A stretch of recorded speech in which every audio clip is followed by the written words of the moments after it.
بر محمد و آل محمد صلوات اللہم صلی علی محمد و آل محمد و عجل فرجہم۔ ہائے مظلومہ فاطمہ زہرا، ہائے محرومہ فاطمہ زہرا، فاطمہ کا بھرے مدینے میں غم بٹانے کوئی نہیں آیا، ارے گھر جلانے تو کلمہ گو آئے، در بجھانے کوئی نہیں آیا، فاطمہ کا بھرے مدینے میں غم بٹانے کوئی نہیں آیا۔ کیا وہ اسلام کا ہی مرکز تھا، کیا مدینہ تھا وہ محمد کا، کیا وہ اسلام کا ہی مرکز تھا، کیا مدینہ تھا وہ محمد کا، ارے لگ رہے تھے جہاں پہ زہرا کے تازیانے کوئی نہیں آیا، فاطمہ کا بھرے مدینے میں غم بٹانے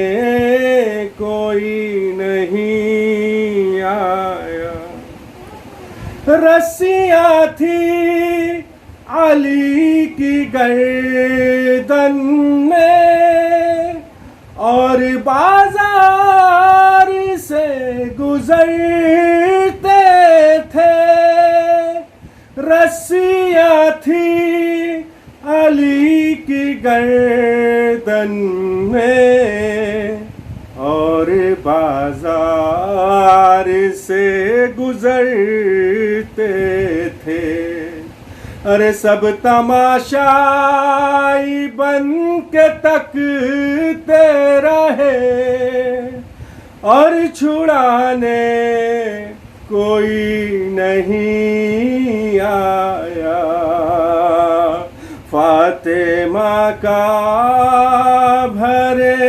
مدینے میں غم بٹانے کوئی نہیں آیا، ارے در جلا قتل ہو گئے محسن، پسلیاں سیدہ کی ٹوٹ گئی، در جلا قتل ہو گئے محسن، پسلیاں سیدہ کی ٹوٹ گئی، پھر بھی کہتے ہو تم کہ زہرا پر ظلم ڈھانے کوئی نہیں آیا، فاطمہ کا بھرے مدینے میں غم بٹانے کوئی نہیں آیا، ارے خود ہی چننے لگی نبی زادی، بکھری تحریر اپنے بابا کی، خود ہی چننے لگی نبی زادی، بکھری تحریر اپنے بابا کی، ارے مصطفیٰ کی سند کے ٹکڑوں کو جب اٹھانے کوئی نہیں آیا،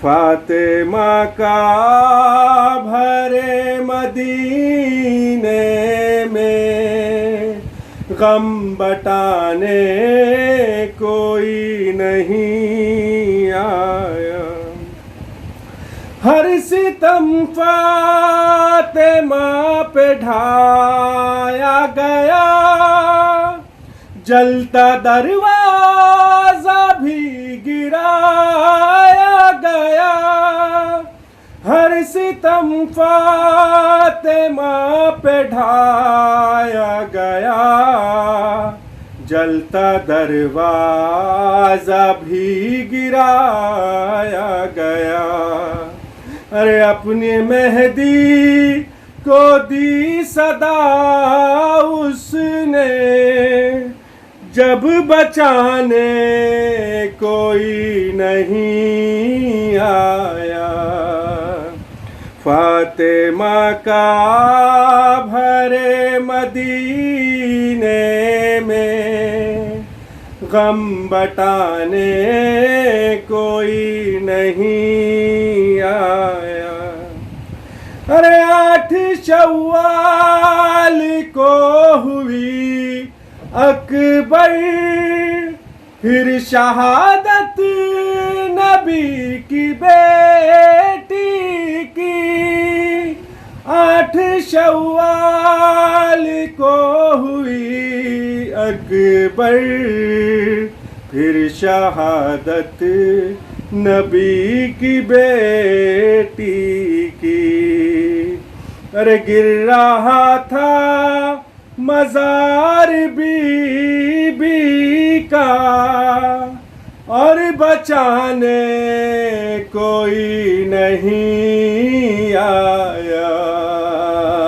فاطمہ کا بھرے مدینے میں غم بٹانے کوئی نہیں آیا، ارے گھر جلانے تو کلمہ گو آئے، در بجھانے کوئی نہیں آیا، بر محمد و آل محمد صلوات، اللہم صلی علی محمد و آل محمد وعجل فرجہم۔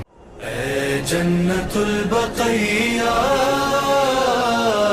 اے جنت البقیہ، اعوذ باللہ السمیع العلیم من الشیطان اللعین الرجیم، بسم اللہ الرحمن الرحیم، الحمد للہ رب العالمین، والصلاة والسلام علی اشرف الانبیاء والمرسلین، حبیب الہ العالمین، سیدنا و نبینا بالقاسم محمد وعلی آلہ الطیبین الطاہرین المعصومین المظلومین، الذین اذھب اللہ عنہم الرجس وطہرہم تطہیرا، سیما علی بقیت اللہ فی العالمین، وخاتم ائمۃ المعصومین، الکہف الحسین وغیاث المستر المستکین، ملجأ الہاربین وعصمت المعتصمین، ارواحنا وارواح العالمین لتراء بمقدمہ فدا، عجل اللہ تعالی فرجہ الشریف، واللعنة الدائمة الباقية على أعدائهم وقتلتهم وغاصب حقوقهم أجمعين، أما بعد، فقد قال الله الحكيم في كتابه الكريم ومن يعظم شعائر الله فإنها من تقوى القلوب۔ خداوند عالم اپنے کلام بلاغت نظام میں ارشاد فرماتا ہے کہ ومن يعظم شعائر الله فإنها من تقوى القلوب، جو شخص اللہ کی نشانیوں کا احترام کرتا ہے، اس کی تعظیم کرتا ہے، تو یہ دلوں کے تقوی کا سبب ہے۔ اور خداوند عالم صاحبان تقوی کو پسند کرتا ہے، قبول کرتا ہے، ان سے دوستی رکھتا ہے، ان کو دوست رکھتا ہے۔ خداوند عالم نے ان چیزوں کو اپنا شعائر، اپنی نشانیاں قرار دی ہیں۔ آپ غور کریں کہ یہ شعائر کیا ہے جس سے خدا پہچانا جاتا ہے، جو خداوند عالم کی نشانیاں ہیں۔ خداوند عالم نے قرآن کریم میں صفا و مروہ کی پہاڑیوں کو اپنے شعائر میں قرار دیا ہے کہ صفا و مروہ اللہ کے شعائر میں سے ہے، یعنی اللہ کی نشانیوں میں سے ہے۔ آج دنیا کے سارے مسلمان ان دو پہاڑیوں کا احترام کرتے ہیں۔ اگر آپ اس وقت بھی جائیں مکہ مکرمہ میں حج کے دوران یا عمرے کے دوران، تو لاکھوں آدمی، کروڑوں آدمی چونکہ ان پہاڑیوں کے درمیان صحیح کرتے ہیں، اور مسلسل صحیح کرنے سے یہ پہاڑیاں گھس گئی ہیں، تو ان کے نشانات کو باقی رکھنے کی خاطر حکومت نے ایسے کام کیے ہیں اور اس طرح انتظام کیا کہ پہاڑیاں اپنے یہاں پر باقی رہیں اور مسلسل لوگوں کے چلنے سے یہ پہاڑیوں کے نشانات نہ مٹیں۔ ان پہاڑیوں کو باقاعدہ باقی رکھا گیا ہے، صفا کی پہاڑی کو بھی اور صفا زدہ مروہ کی پہاڑی کو بھی۔ صفا کی پہاڑی ذرا سا بڑی ہے اور مروہ کی پہاڑی اس کے اعتبار سے ذرا سا چھوٹی ہے، چونکہ وہاں زیادہ لوگ آتے ہیں، لہٰذا اس کو باقاعدہ انہوں نے کیمیکل لگا کر کے چھیڑا اس کا، تاکہ یہ پہاڑیوں کے نشانات نہ مٹنے پائیں، یہ پہاڑیوں کے نشانات باقی رہیں تاکہ لوگ صحیح کر سکیں۔ ان کو کیوں باقی رکھا گیا؟ یہ صحیح تھی کیا؟ یہ کس چیز کو آج سنت قرار دیا گیا؟ کس چیز صحیح پر جناب پیغمبر اکرم نے صحیح فرمائی ہے؟ اور اس وقت سے لے کے آج لاکھوں کروڑوں انسان مسلمان مسلسل صحیح کر رہے ہیں۔ حج کے دوران، عمرے کے دوران ہزاروں لاکھوں آدمی ان دو پہاڑیوں کے درمیان صحیح کر رہے ہیں۔ کیا ملے گا؟ اس صحیح کرنے میں طہارت بھی شرط نہیں ہے، خالی نیت شرط ہے۔ آپ جائیے آئیے، جائیے آئیے، چاہے پیدل جائیے آپ، چاہے اونٹ پر سفر کر کے آپ جائیے، یا سائیکل پر بیٹھ کے چلے جائیے، کرسی پر بیٹھ کے چلے جائیے، آپ کو جانا ہے۔ اس میں طہارت بھی شرط نہیں، لیکن یہ حج کا اور عمرے کا جز ہے۔ اگر کوئی صحیح نہ کرے تو اس کا نہ حج مکمل ہے اور نہ اس کا عمرہ مکمل ہے۔ یہ ہے کیا صحیح؟ خانہ کعبہ کا طواف چلو ٹھیک ہے، اللہ کا گھر ہے، اللہ کی نشانی ہے، ہم اس کا طواف کرتے ہیں، بات سمجھ میں آتی ہے۔ عرفات ایک جگہ ہے جو اللہ نے دعا کی قبولیت کی مانگی ہے، کی ہے۔ صحیح کیا ہے؟ اگر آپ تاریخ اٹھا کے دیکھیں، صحیح نام ہے اس کوشش کا جو ایک ماں نے اپنے بچے کی پیاس بجھانے کی خاطر کی تھی۔ جب جناب ابراہیم علیہ السلام جناب اسماعیل اور ان کی والدہ جناب ہاجرہ کو خانہ کعبہ کے پاس چھوڑ کے چلے گئے، اس وقت کوئی آبادی وہاں پر موجود نہیں تھی، دور دور کوئی نام و نشان نہیں تھا، کوئی چیز وہاں پر موجود نہیں تھی۔ اکیلی جناب ہاجرہ اور اکیلے جناب اسماعیل، کوئی نہ گھر، نہ مکان، نہ جگہ، نہ صاحبان، نہ پانی، نہ غذا، نہ بازار، کوئی آبادی دور دور تک نہیں تھی، ایک اکیلی جناب حجرہ اور ایک اکیلے جناب اسماعیل۔ اب ظاہر سی بات ہے کہ جب دور دور تک کوئی پانی نہیں ہے، کوئی ذخیرہ نہیں ہے، پتھروں کے درمیان بے باد غیر ذی زر، ایک ایسی جگہ تھی جہاں پر کوئی زراعت نہیں تھی، کوئی سبزی نہیں تھی، پانی کا کوئی وجود نہیں تھا، پتھریلی زمین تھی، اور وہاں دور دور تو جب جتنا پانی ان کے پاس تھا وہ پانی پلایا اور پانی ختم ہو گیا۔ اب جب پانی ختم ہو گیا تو جناب اسماعیل کو پیاس لگی، اور سب پڑتی آ رہی تھی، آدمی پر غذا نہیں ہو گئی تو ماں بھی دودھ اسی کو پلا سکتی جب اس کے پاس غذا ہو۔ اگر ماں بھی 3-4 دن سے بھوکی پیاسی ہو تو اس کے پاس دودھ بھی نہیں ہوتا بچوں کو پلانے کے لیے تاکہ بچے کی پیاس بجھائی جا سکے، دودھ بھی نہیں ہوتا بچے پیانے۔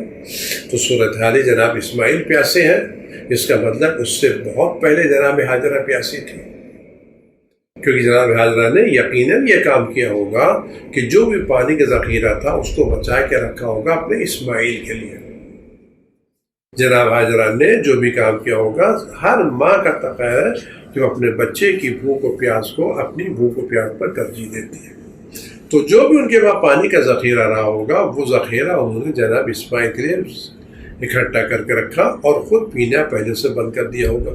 تو جناب حاجرہ پہلے زیادہ پیاسی تھی، لیکن جب پانی بالکل ہی ختم ہو گیا اور جناب اسماعیل کی پیاس اتنی شدت سے بڑھ گئی کہ وہ پیاس سے تڑپنے لگے، تو جناب حاجرہ نے پانی کی تلاش پہ سعی کی، کوشش کی۔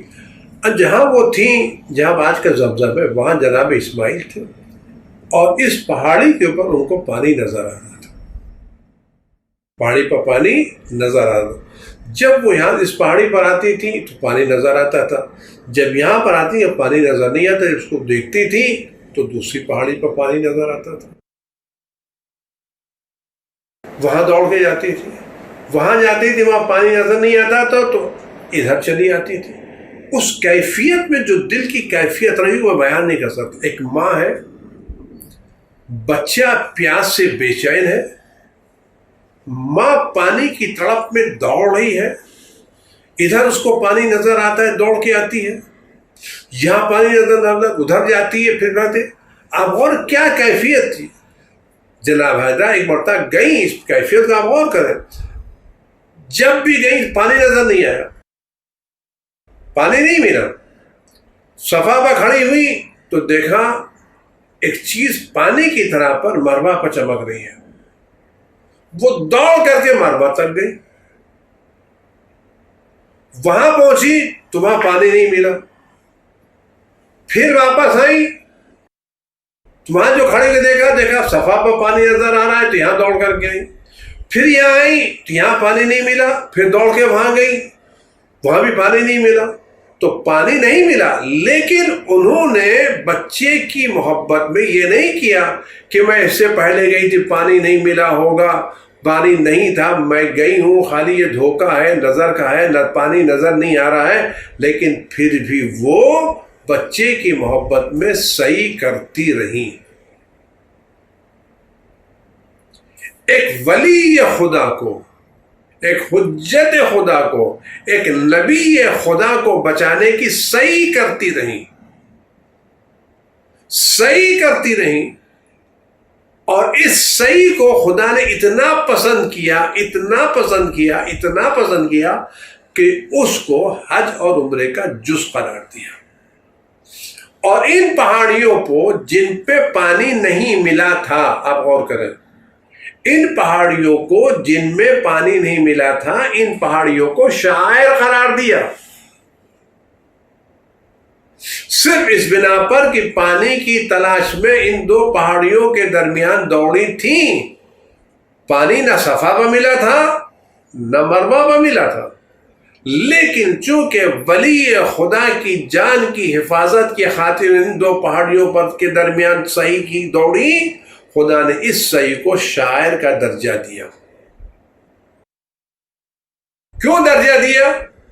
کہ ایک ولی خدا کی حفاظت کی خاطر ایک ماں نے دو پہاڑیوں کے درمیان سعی کی۔ اگر یہ سعی شاعر ہو سکتی ہے اور اس میں احترام واجب ہے، تو آپ وہ بتائیں وہ لوگ کیوں شاعر میں داخل نہیں ہو سکتے جنہوں نے پورے اسلام کو بچایا ہو، جنہوں نے پورے اسلام کو بچایا ہو؟ آپ غور کریں، کیا کوہ صفا، کوہ مروہ، یہ دو پہاڑیاں یہ زیادہ اسلام کی بقا کا ذریعہ ہے؟ یہ اہل بیت اسلام کی بقا کا ذریعہ ہے۔ کس سے اسلام باقی ہے؟ اسلام کو کس نے بچایا ہے؟ اگر یہ چیزیں ہیں تو اہل بیت تو 1000 گنا زیادہ شاعر الہی ہیں۔ یہ پہاڑیاں صرف اس بنا پر ہیں کہ ایک ماں کی صحیح کا ابتدا اور انتہا ہے، جبکہ یہاں پر پانی موجود نہیں ہے، آج بھی پانی موجود نہیں ہے، نہ کل یہاں پر پانی موجود تھا نہ آج پانی موجود ہے، لیکن چونکہ صحیح کی مقصد تھی ابتدائی سے انتہائی سے، اس بنا پر ان کو شاعر قرار دیا۔ تو اگر ہم اہل بیت کو کہیں جن کے در سے سب کچھ ملتا ہے، جنہوں نے حفاظت اسلام کی ہے، دین کو بچایا ہے، قرآن کو بچایا ہے، رسالت کو بچایا ہے، تو وہ شاعر کیوں نہیں ہو سکتے؟ وہ شاعر کیوں نہیں ہو سکتے؟ شاعر اہل بیت ہیں۔ اللہ کس سے زیادہ پہچانا جاتا ہے؟ آیا اللہ ان پہاڑیوں سے زیادہ پہچانا گیا یا اللہ اہل بیت سے پہچانا گیا؟ آج قبور اہل بیت شاعر الہی ہے، ہمیں ان کا احترام کرنا چاہیے، واجب احترام۔ لیکن ظاہر سی بات ہے حسد کا تو کوئی شمار نہیں ہے، حسد ایک الگ چیز ہے، حسد کا کوئی علاج نہیں ہے۔ میں حاسد کی کوشش یہ ہوتی ہے کہ یہ نعمت جو دوسرے کو ملے اسے سلب ہو جائے۔ ہمیشہ حاسد کی کوشش یہ ہوتی ہے کہ سامنے والے کو جو نعمت مل رہی ہے یہ نعمت اس سے سلب ہو جائے، اور جب وہ نعمت اس سے سلب نہیں ہو پاتی تو اس کی دشمنی کو تو رہتا ہے، اس کی دشمنی کو تو رہتا ہے۔ آپ اٹھا کے دیکھیں، آپ دنیا کی مثالیں دیکھیں، ایک گورنمنٹ بنتی ہے، جب اس گورنمنٹ کی کامیابیاں مخالفین سے دیکھی نہیں جاتی تو اعتراضات شروع کرتے ہیں، بہانے تلاش کرتے ہیں، خامیاں نکالنے کی کوشش کرتے ہیں، اس کی اچھائیوں میں برائیاں تلاش کرتے ہیں۔ برائیاں تو خیر برائیاں ہیں۔ اب جب ان کے اعتراضات سے، ان کی اشکالات سے اس گورنمنٹ پر اثر نہیں پڑتا تو احتجاج کرتے ہیں، احتجاج سے آتے ہیں تو تشدد پر اترتے ہیں، اور بات آخر کہاں تک پہنچتی ہے؟ قتل تک پہنچتی ہے۔ وجہ کیا تھی؟ ان کو کسی کی کامیابی دیکھی نہیں جاتی تھی، چونکہ ان سے کامیابی دیکھی نہیں جاتی تھی اس بنا پر انہوں نے کوشش کی کہ اس کو پہلے اعتراضات کیا جائے، اشکالات کیے جائیں، خامیاں نکالی جائیں، برائیاں نکالی جائیں، لیکن جب ان تمام چیزوں کے باوجود کامیابی نہیں تو احتجاجات شروع ہوتے ہیں، تشدد شروع ہوتا ہے، اور آخر میں نوبت قتل و غارت گری تک آتی ہے۔ مسئلہ لوگوں کے ساتھ یہی تھا کہ لوگوں نے شروع سے لے کے آخر تک اہل بیت کی مقبولیت سے حسد کیا، دلوں میں ان کی جگہ کو دیکھ کر کے اپنے دلوں میں جلن محسوس کی، اعتراضات کیے، اور عجب طرح کے اعتراضات کیے، شروع سے اعتراضات کیے۔ آپ اہل بیت کی سر اٹھا کے دیکھ لیں، تاریخ اسلام سے اٹھا کے دیکھ لیں کہ کتنے اہل بیت پہ کتنے لوگوں نے اعتراضات نہیں کیے. جنگ خیبر علیہ السلام سر لے کے آ رہے ہیں دشمن کا، کچھ لوگ خوش ہو رہے ہیں، کچھ کہتے دیکھیں علی کیسے تکبر سے چل رہا ہے، کیسے عقل سے چل رہا ہے. وجہ کیا تھی؟ ہم کیوں نہیں اس میدان میں کامیاب ہو سکے؟ پھر رسول اللہ تم کو موقع دیا، تم نہیں کامیاب سکے. تو آج ان لوگوں نے لوگوں کو پیسے بانٹے، جاگیریں بانٹی، چیزیں بانٹی، لیکن پھر بھی لوگوں کے دلوں میں وہ محبت و اثر پیدا نہیں کر سکے جو اہل بیت کے تعلق سے تھا. اہل بیت نے لوگوں کے دلوں پر قبضہ کیا. یہ قبضہ انہوں نے دولت بانٹ کے نہیں کیا، یہ قبضہ انہوں نے جاگیریں دے کے نہیں کیا، یہ قبضہ انہوں نے اپنے اخلاق سے کیا، اپنے کردار سے کیا، اپنے تواضع سے کیا. دشمنوں کی دشمنی کے باوجود پیسہ بانٹنا الگ مسئلہ، لیکن احترام کے ساتھ. جن لوگوں نے ان سے دشمنی کی، انہوں نے دشمنوں کی دشمنی سے نہیں نکالی، انہوں نے ان دشمنوں کے ساتھ بھی احسان کیا، اچھائی سے پیش آئے، ان کی دشمنی کو نظر انداز کیا، ان کے اعتراضات کو نظر انداز کیا، تب دلوں میں جگہ بنائی. آج بھی اگر ہم دلوں میں جگہ بناتے ہیں تو دلوں میں جگہ عزیز تکبر سے نہیں بنتی، بڑائی سے نہیں بنتی، دلوں میں جگہ اخلاق سے بنتی ہے، کردار سے بنتی ہے، نرم گفتاری سے بنتی ہے. آج بھی کر رہے یہ تکبر. اور یہ جو تعریفیں، اگر آج ہم کوئی آدمی تعریفیں کر رہا ہے تو یہ تعریفیں، دیکھیے کرسی کی تعریفیں الگ ہوتی ہیں. یہ کرسی کی تعریفیں اسی وقت ہوتی ہے جب تک آپ کرسی پر رہتے ہیں. کرسی ختم، تعریفیں ختم. یہ کرسی کی تعریفیں ایسی جیسے آپ کسی ٹیکسی پہ چلے، میٹر چل رہا ہے، ٹیکسی چل رہی ہے، میٹر چل رہا ہے، ٹیکسی ختم ہوئی، میٹر ختم. تو جب تک آپ تعریف کرسی پر ہیں تو جب تک آپ کی کرسی چل رہی، تعریفوں کا میٹر چل رہا ہے. کرسی اٹھ رہے، تعریفیں ختم. اہل بیت کیا کام نہیں تھا. اہل بیت اپنے اخلاق سے، اپنے کردار سے، اپنے آداب سے لوگوں کی دلوں میں جگہ بنائی، اور یہ جگہ لوگوں کے قابل برداشت نہ کل تھی نہ آج ہے. آج بھی لوگوں کو 40 کھلتی ہے. کیوں کھلتی ہے؟ اس لیے کھلتی ہے وہ کون سی کشش ہے جو لوگ جوخ در جوخ کربلا چلے جا رہے ہیں. بوڑھے، بچے، بیمار، مریض، معلول، مفلوج، زمین گیر چلے جا رہے ہیں. کسی پہ احسان جتانے کے لیے نہیں، سوشل میڈیا پر بھیجنے کے لیے نہیں. یہ چند لوگ ہیں جو سوشل میڈیا پر جا کے اپنی تصویریں بھیج دیتے ہیں. واللہ کتنے کروڑوں لوگ ہیں جن کو پتہ بھی نہیں چلتا کون گیا کون نہیں گیا. یہ جگہ کس کے لیے؟ یہ باتیں اہل بیت کی کشش ہے. یہ کشش اہل بیت کل بھی کھلتی تھی، آج بھی کھلتی ہے. اسی کشش کی خاطر لوگوں نے اہل بیت کی قبروں کو منہدم کیا کہ لوگوں کے دل ان کی طرف کھینچتے ہوئے چلے جا رہے ہیں. میں کہوں گی اللہ نے ان کے دلوں کو کھینچا ہے.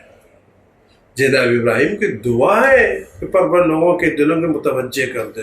تو جب ابراہیم کی دعا خدا نے قبول کی اور اہل بیت نسل جناب ابراہیم سے ہیں تو دلوں کا کھینچ کے آنا خدا کا کام ہے. آپ خدا سے دشمنی کرو، ان لوگوں سے دشمنی مت کرو. قبروں کو منہدم کیا گیا، آج تک تعمیر کی اجازت نہیں دی گئی.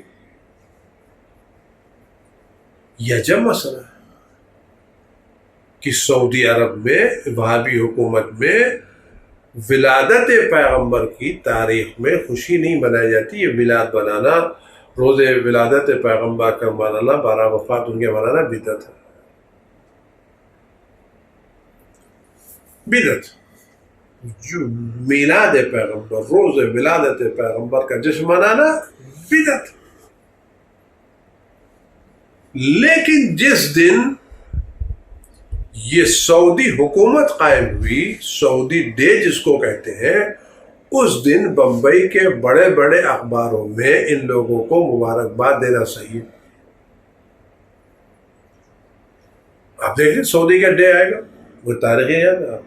اردو کے اخبارات دیکھ لیں، انگریزی کے اخبارات دیکھ لیں، اخبارات بھرے ہوتے ہیں سعودی ڈے کے اوپر مبارکباد سے. اگر آپ کی حکومت کا قائم ہونا کوئی اچھی بات ہے تو جس شخص کی ولادت سے دنیا کو نجات ملی، دنیا توحید کے راستے پائی، دنیا نے شرک کو چھوڑا، دنیا کو نجات ملی، دنیا کو چاہے اس کا روز ولادت کیوں نہیں قابل احترام.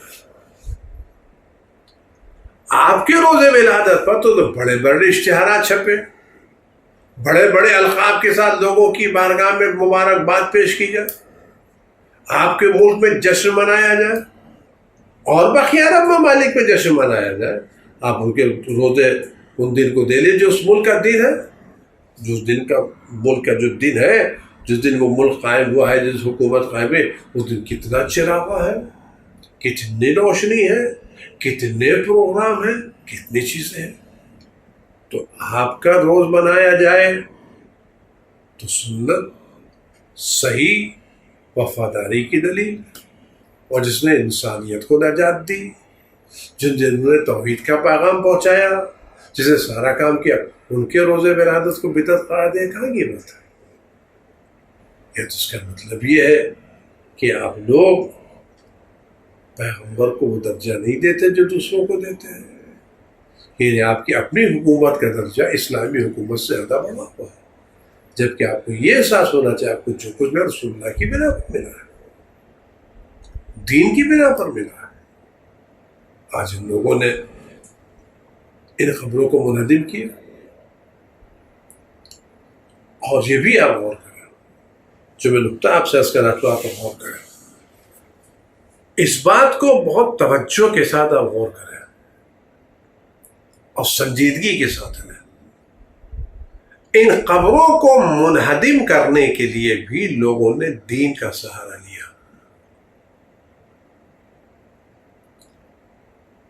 علماء کا سہارا لیا، ان سے فتوے پوچھے. یعنی جب بھی دین میں کوئی رکھنا ایجاد کرنا ہوتا ہے تو سہارا دین کا لیا جاتا ہے، بے دینی کا نہیں. یا غور کریں، یہ جو قبروں کے منہدم کرنے کی بات ہے، ان قبروں کے منہدم کرنے کا فتویٰ کس نے لیا؟ مسلمانوں نے. کس نے دیا؟ مسلمانوں نے. تو دین کو دین کے نام پر منہدم کیا گیا. سلیمان بن عید نے فتویٰ دیا، ان لوگوں نے فتوے مانگے تو فتوے دیے گئے نہیں گئے. آپ غور کریں، ہمیشہ ہمیں ہوشیار رہنا چاہیے. ایسا نہ ہو کوئی ہمیں استعمال کر لے جائے. دین میں ہمیشہ اختلاف دین کی بنیاد پر ڈالا جاتا ہے.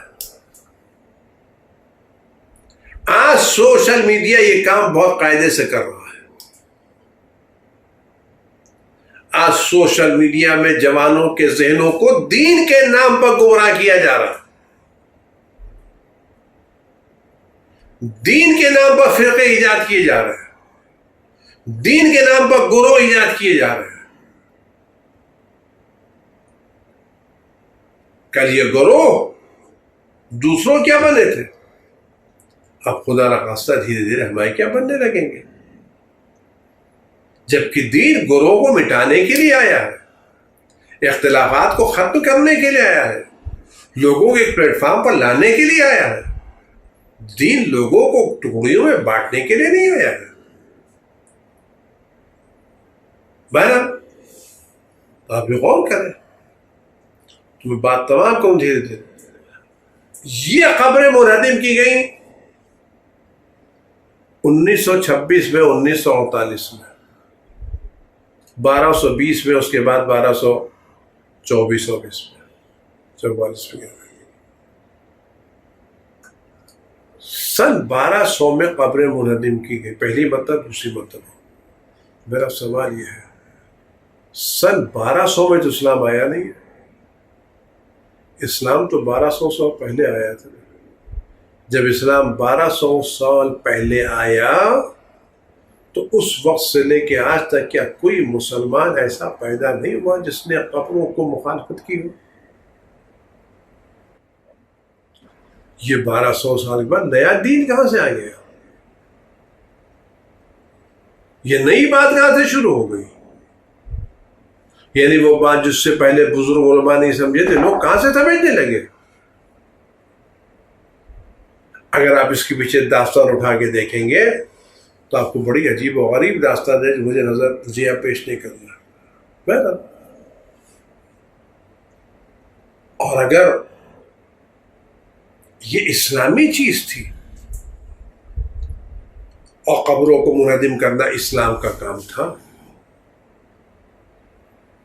تو جس طرح سے ساری دنیا میں اذانیں پھیلی، نمازیں پھیلی، اسے ساری دنیا میں قبروں کا انہدام کیوں نہیں ہوا؟ کیا بقیہ دنیا مسلمان نہیں تھے؟ کیا بقیہ دنیا میں علماء نہیں تھے؟ کیا بقیہ دنوں میں حدیث سمجھنے والے نہیں تھے؟ بقیہ ملکوں میں دیندار لوگ نہیں تھے؟ متدین لوگ نہیں تھے؟ دین کا درد رکھنے والے تھے؟ انہی کتابوں سے انہیں مطلب کیوں نہیں نکالا؟ یہ مطلب آپ نے کیوں نکالا؟ اس نے مطلب نکالا. کل لوگوں نے علی علیہ السلام کو اس لیے گوشہ نشین کیا تھا کہ اگر علی میدان میں رہیں گے تو کوئی ہماری طرف نہیں آئے گا، اگر اہل بیت سامنے رہیں گے تو کوئی ہماری طرف نہیں آئے گا. کل لوگوں نے اس لیے اہل بیت کو قید میں ڈالا، زندان میں ڈالا، تاکہ لوگ ہماری طرف آنے لگے. کل بھی حسد تھا، آج بھی لوگوں نے حسد کی بنیاد پر اہل بیت کے مزار کو تھا منہدم کر دیا. یہ حسد تھا، یہ دشمنی تھی اور ہماری خاموشی تھی. ہم اگر آج تعمیر بقی نہیں کر سکتے تو کم از کم تعمیر بقی پہ احتجاج تو کر سکتے ہیں. ہم انہدام بقی پر افسوس تو کر سکتے ہیں. اس تاریخ کو اپنے یوم غم سے تازہ تو رکھ سکتے ہیں. ہم ان مظالم کی داستان کو تازہ تو رکھ سکتے ہیں تاکہ مظلوموں کی مظلومیت دنیا سے محو نہ ہونے پائے اور ظالم کا ظلم بھی لوگوں کی نظروں سے اوجھل نہ ہونے پائے. قرآن کریم نے بار بار بنی اسرائیل کا تذکرہ کیا ہے تاکہ خدا کی نعمتیں جو خدا نے نازل کی وہ لوگوں کے ذہن میں رہیں، اور جو بنی اسرائیل نے سرکشی کی ہے وہ بھی لوگوں کے ذہن میں رہے. ہم بھی اسی طرح سے ہر سال جنت البقیع کا غم مناتے ہیں تاکہ مظلوموں کی مظلومیت بھی واضح رہے اور ظالم کا ظلم بھی واضح ہوتا رہے. ایسا نہیں، میرے لیے پوکھ دینا آسان ہے، لیکن یہ بات واقعی مشکل ہے کہ لوگوں نے دیکھا ہوگا تو کیسے دیکھا. علی علیہ السلام کے صبر کی داستانیں ملتی ہیں، بڑی پائیدار ضابطہ ہے. میں نے صبر کیا، میری آنکھوں میں کانٹا تھا، میرے گلے میں ہڈی تھی، لیکن جناب زہرا کے تعلق سے علیہ السلام کی کیفیت کچھ واقعی کیفیت کچھ. زہرا کی جدائی علیہ السلام کی بہت شدید ہے، بہت شدید. سارے غم علی نے برداشت کی ہے، کیونکہ جناب زہرا کی جدائی برداشت نہیں ہوتی۔ فرمایا قل یا رسول اللہ صفیت کا صبری، اے اللہ کے رسول آپ کی شہیدی کی جدائی نے میرا صبر کم کر دیا۔ اما لیلی اما حسنی فصرمت واما لیلی فمسرت، میرا غم اب ہمیشہ رہے گا اور میری راتیں ہمیشہ جھاگ کر گزرے گی۔ علی نے سب کچھ برداشت کیا، لیکن زہرا کی جدائی علی برداشت نہیں کر سکے، اور ایک نوبت وہ آئی جب برداشت کی حد ہو گئی۔ دروازہ گرایا گیا، علی دیکھتے رہے، پسلی ٹوٹی، دیکھا، صبر کیا، کمر خمیدہ ہو گئی، صبر کیا، زہرا کے بال سفید ہو گئے، علی نے صبر کیا، رات میں تنہائی میں دفن کیا، علی نے صبر کیا، دفن کرنے کے بعد یتیمان زہرا کو لے کے علی بیٹھے صبر کیا۔ واقعی وہ رات بڑی شدید رات تھی، بڑی قیامت کی رات تھی، واقعی قیامت کی رات تھی۔ جب علیہ السلام جناب زہرا کو دفن کر کے آئے اور اپنے گھر میں بیٹھے ہوئے، اور یتیمان جناب زہرا مولا کی گود میں بیٹھے ہوئے، ایک طرف امام حسن ایک طرف حسین ضرب کلثوم، یہ بچے اپنی ماں کو پوچھے علی جواب دے تو کیا دے؟ علی کا دل کہتا ہے کہ میں خود جی بھر کے رو، بچے کہتے ہیں، بچوں کی مظلومی کہتے ہیں علی ان کو سہارا دو۔ علی نے وہ رات کیسے گزاری ہوگی میں کہہ نہیں سکتا، بچوں نے وہ رات کیسے گزاری ہوگی، کیونکہ جنازہ جب اٹھا تھا نا تو رات کی تاریکی میں اٹھا تھا، گھر ملے ہوئے تھے، تو بچے جی بھر کے رو بھی نہیں پائے تھے تاکہ میری آواز کے دوسروں کے کانوں میں نہ پہنچ جائے اور لوگ گھر میں نہ جائے، تو بچے سسک کے رہتے تھے۔ اور کرو کہ رونا آ رہا ہے، دل کہتا ہے آواز سے رو، جذبات کہتے ہیں آواز سے رو، لیکن مصلحتیں کہتی آواز نکلی۔ کیسے بچوں نے صبر کیا،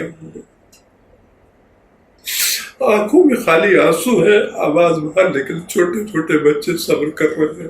واقعی علی کے دل پر کیا گزری ہوگی، اس مظلومیت کو آپ دیکھیں، وہ رات کا سناٹا، وہ رات کا اندھیرا، چھوٹے چھوٹے بچے ماں کی قبر کے پاس بیٹھے ہوئے، گھر ہی میں قبر تھی اور وہی بچے بیٹھے لیکن رو نہیں پا رہے جی بھر کے۔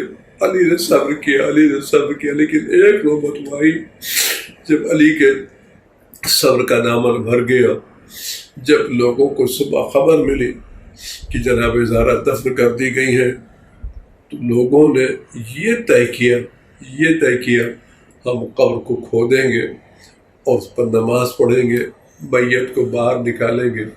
روایتیں کہتی ہیں جیسے علیہ السلام نے یہ سنا، اپنا غم بھولے، جنگ کا امامہ پہنا، تلوار نکالی، اللہ کر قبر کو بڑھ گئے۔ کس کی مجال ہے جو زہرا کے قبر کو ہاتھ لگا سکے، جو زہرا کے قبر کو چھو سکے؟ عزیز دوستوں میں تک مولا آپ میں صرف اتنا سنا تھا کہ قبر کھودی جا رہی ہے، قبر کھودی نہیں گئی، لیکن آپ سے برداشت نہیں ہوا، آپ تلوار لے کر کے آ کے بیٹھ گئے کہ کس کی مجال ہے جو زہرا کی قبر کو کھود سکے؟ صرف سنا تھا کہ قبر کھودنے کا ارادہ کر رہے تھے، آپ سے برداشت، آپ فریاد کریں، اس اپنے فرزند کے دل کو دیکھیں جو اپنے امام وقت جو دیکھ رہا تھا کہ تو بقی کے اوپر بیلچے چلائے جا رہے ہیں، قبر بقی منہدم کی جا رہی ہے، کس طرح سے مزارات منہدم کیے جا رہے ہیں، تو اس امام وقت کے دل پر کیا گزری ہوگی؟ میں کہتا ایسے ہی گزری ہوگی، شاید میرا ایک جملہ ہو کہ ایسے ہی گزری ہوگی۔ امام زمانہ نے دیکھا ہوگا کہ بقی کے اوپر بیلچے چلائے جا رہے ہیں، بقی منہدم کیے، تو وہی کیفیت رہی ہوگی میرے خیال سے جو جناب زینب کی کیفیت تھی، جب جناب زینب دیکھ رہی تھی حسین کا لاشا بیچ میں پڑا، ادھر کے گھوڑے ادھر کے گھوڑے ادھر، اور بیچ میں زہرا کا لال پامال ہو رہا تھا۔ وَسَيَعْلَمُ الَّذِينَ ظَلَمُوا أَيَّ مُنقَلَبٍ يَنقَلِبُونَ وَسَلَامٌ عَلَى الْمُرْسَلِينَ وَالْحَمْدُ لِلَّهِ رَبِّ الْعَالَمِينَ۔ آپ حضرات گزارش ہے ایک مرتبہ سورہ الحمد اور 3 مرتبہ سورہ قل اللہ تلاوت فرما کر کے یوسف علی جعفر پنجوانی کی روح کو ارسال فرما دیں۔ ہائے سیدہ ہائے سیدہ ہائے سیدہ ہائے سیدہ پہلو بھی شکستہ ہے تربت بھی شکستہ ہے کیا حال یہ امت نے زہرا کا بنایا ہے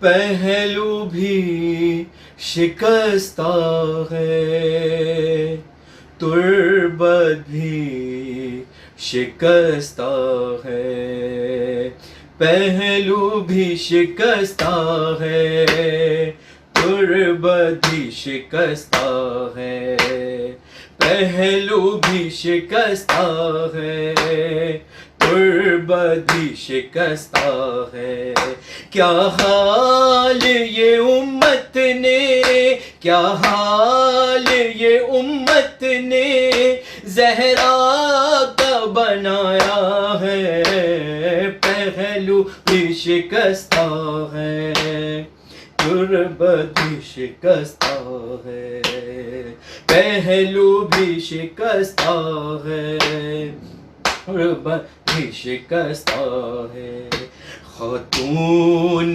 کوئی غم سے یوں چور نہیں دیکھی خاتون کوئی غم سے یوں چور نہیں دیکھی ایسی کوئی دنیا میں مستور نہیں دیکھی 18 برس میں ہی لگتی جو ضعیفہ ہے پہلو بھی شکستہ ہے تربت بھی شکستہ ہے پہلو بھی شکستہ ہے تربت بھی شکستہ ہے دربار میں ظالم نے کی ایسی پذیرائی دربار میں ظالم نے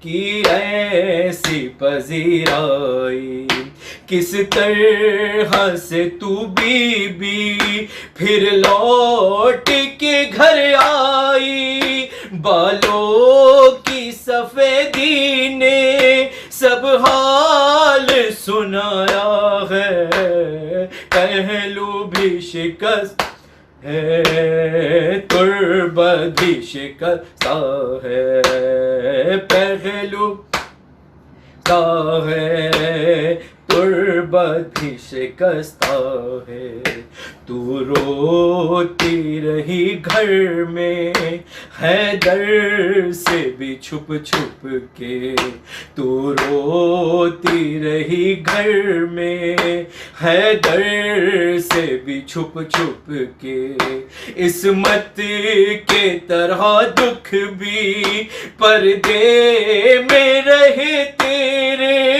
کچھ درد تیرے بی بی بس جانتی فضا ہے پہلو بھی شکستہ ہے تربت بھی شکستہ ہے پہلو بھی شکستہ ہے تربت ہے دو ایسے جنازے ہیں تاریکی میں جو اٹھے ہاں بس دو ایسے جنازے ہیں تاریکی میں جو اٹھے بس گھر کے ہی لوگوں نے دونوں کو دیے کاندھے ایک فاطمہ زہرا ہے ایک بالی سکینہ ہے پہلو بھی شکستہ ہے، تربت بھی شکستہ ہے، پہلو بھی شکستہ ہے، تربت بھی شکستہ ہے، دو ایسے جنازے ہیں تاریکی میں جو اٹھے، بس گھر کے ہی لوگوں نے دونوں کو دیے کاندھے، ایک فاطمہ زہرا ہے، ایک بالی سکینہ ہے، پہلو بھی ہے، تربت بھی شکستہ ہے، پہلو بھی شکستہ ہے، تربت بھی شکستہ ہے۔ مہدی سے کوئی پوچھے کیا اس پہ گزرتی ہے، مہدی سے کوئی پوچھے کیا اس پہ گزرتی ہے، آواز بقیہ سے جب رونے کی آتی ہے، آنکھوں سے لہو رو کر وہ بھی یہی کہتا ہے، پہلو بھی شکستہ ہے، تربت بھی شکستہ ہے، پہلو بھی شکستہ ہے، تربت بھی شکستہ ہے۔ کیا حال یہ امت نے، کیا حال یہ امت نے زہرا کا بنایا ہے، پہلو بھی شکستہ ہے، تربت بھی شکستہ ہے۔